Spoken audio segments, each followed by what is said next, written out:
Hi, my name is Paul Horn and I am the Senior Financial Planner with BFSG. In this video, we want to discuss high level what is going on with the recent Biden proposal and help you better understand how this could impact you. Before we get started, it is important to understand that this is just the initial proposal. We fully expect the final bill to look different as both parties in Congress will want to make changes along the way. Let's start by discussing Biden's proposed increase to capital gains taxes. This certainly has been the most talked about item in the media. Now, for those of you that are unaware of capital gains taxes, those are the taxes that an individual pays on the gain from investments. So, for example, let's say you buy a stock at $20 and you later sell that stock at $100. In this example, you would have $80 in gains that would be subject to capital gains taxes. Under current law, the highest capital gains tax rate is 20%. There's a Medicare surtax for high income wage earners of 3.8%. This is your NIIT or net investment income tax. That gives a combined rate of 23.8%. Now, what Biden is proposing is for individuals that have $1 million or more in taxable income to have that capital gains rate increase from 20% to 39.6%. You would want to keep the Medicare surtax, so that would give a combined rate of 43.4%. Now, as we already mentioned, we do expect there to be changes along the way. Currently, the consensus estimate is that capital gains tax rate will probably be closer to about 28% when it's all said and done. We would still keep the Medicare surtax, so that would give a combined capital gains tax rate of about 32%. So let's talk about what is included in income for that calculation. It's going to be your normal income that you make, whether you're a business owner or employee, plus any capital gains that you have throughout the year. Those two items combined are going to equal your taxable income. Now, this is important to note if you're going to have a large transaction that's going to create substantial capital gains. Maybe you're looking at selling a rental property. Maybe you're a business owner looking to sell your business. But if you're going to have some sort of transaction that's going to create large capital gains, when you do that, if your income plus those capital gains is greater than $1 million, those capital gains will be subject to those higher tax rates in that year. So additional planning will be warranted. Biden's proposed tax rate is interesting from a historical perspective. It would be the highest tax rate for capital gains in nearly 65 years. In fact, you'd have to go all the way back to 1954 to find a higher capital gains tax rate. Now, what's also interesting about Biden's proposal here is it eliminates the spread or the difference between capital gains taxes and income taxes. In recent history, typically we've seen a difference between income tax rates and capital gains tax rates. Currently, the capital gains tax rate, like we said, is 23.8%, and the highest income tax rate is 42%. So we have a spread of almost 20% difference between those two rates currently. If Biden's proposal goes through, I would eliminate that spread and income taxes and capital gains would essentially be taxed at the same rate. Now, in 1988, we did see something similar happen there. In 1988, what happened is both capital gains and income taxes were both taxed at 28%. And we saw how this impacted the market as we saw a sharp decline in the realization of gains. So individuals chose to hold their investments instead of selling them, so that way they didn't trigger the capital gains taxes. It's also important to take a holistic perspective and factor in state capital gains taxes as well. When we look at it from a combined lens, what we realize is that the average person is going to be paying about 48% in in taxes on capital gains. So that's going to include both federal and state taxes. For those of us lucky enough to live in the state of California, that rate is actually about 57%. And there's two reasons for that.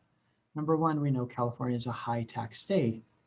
Number two, California likes to tax capital gains at the same rates as income taxes currently. It's also interesting to note that in Washington state, they recently raised their capital gains taxes as well. They're going to be one of 13 states that's going to have a combined tax rate on capital gains of over 50%. Another item that Biden has proposed is to eliminate the step up in basis. This is easiest to explain through an example.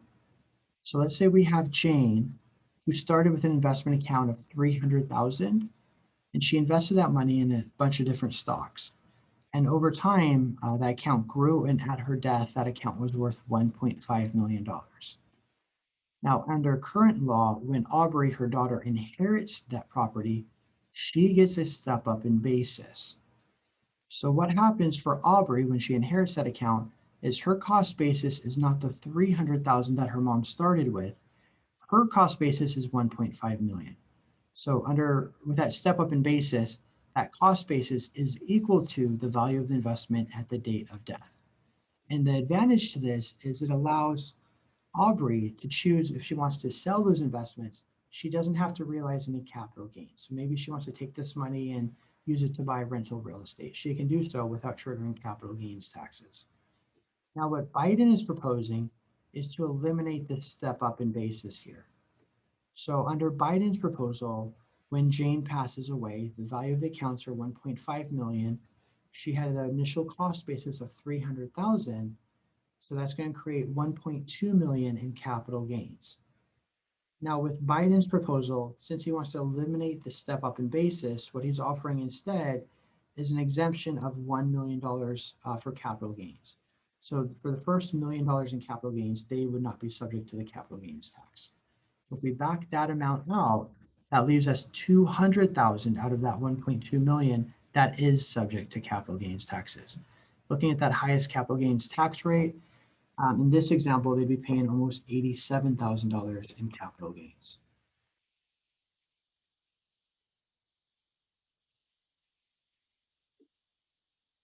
So with these changes that Biden is talking about, certain planning options or strategies are going to become more attractive, and other ones are going to become not as attractive. As we've already mentioned, historically there's been a spread or a difference between the income tax rate, again currently about 42%, and the capital gains tax rate at 23%. So certain strategies like an NUA or an 83B election on stock options took advantage of this spread.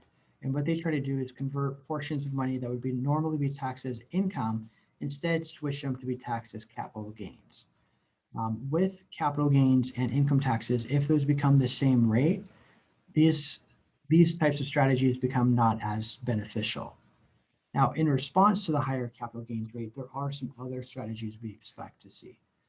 The first one is going to be the use of a qualified opportunity zone fund. The qualified opportunity zones were created in 2017 as part of the TCJA. And what they are is to encourage investors to invest in low income areas throughout the nation to help them spur economic growth and create jobs. And so what happens with these is an individual can take a capital gains, transfer it into this opportunity zone fund. And what this can do is both reduce and delay the capital gains taxes on that portion of the money that went into the qualified opportunity zone fund. These are complex investments, so please speak to a professional for more information. I also expect to see an increase in the use of donor advised funds. So if someone has a large capital gains from a transaction, and if they're charitably inclined, using a donor advised fund can be very advantageous. You can put the money into the donor advised fund, get a reduction in your taxes for the contribution that you made, and then you can choose when and how in the future that money goes to the charity of your choice. Also expect to see an increased use of exchange traded funds or ETFs. Looking at ETFs, they are more tax efficient than mutual funds. So as a result, going forward, we would expect to see people using less mutual funds and more ETFs to help manage the increase in capital gains taxes. Now, if you have a well-balanced portfolio and you're concerned about the capital gains taxes, using a real estate investment trust or a REIT could be another thing to consider, because REITs get to take advantage of the qualified business income deduction, making them more favorable from a tax standpoint. And perhaps the biggest winner out of these changes is going to be life insurance, where with the increase in the capital gains taxes and the removal of step up in basis, assets that get passed to the heir are going to be taxed at a heavier rate. So it's going to leave less money to your heirs. So if you're trying to leave more money to your heirs, the best way to do that going forward is certainly going to be using life insurance because those are still going to be tax free. Thank you so much for watching today's video. Hopefully you found some great information here. If you'd like to learn more about this, feel free to reach out to us. Our email is financialplanning@bfsg.com, and we'd be happy to answer any questions for you. Otherwise, please visit our website at bfsg.com. Go to our blog section, and you can find a recent blog post that talks about Biden's tax proposal more in depth. Thank you so much, and have a great day.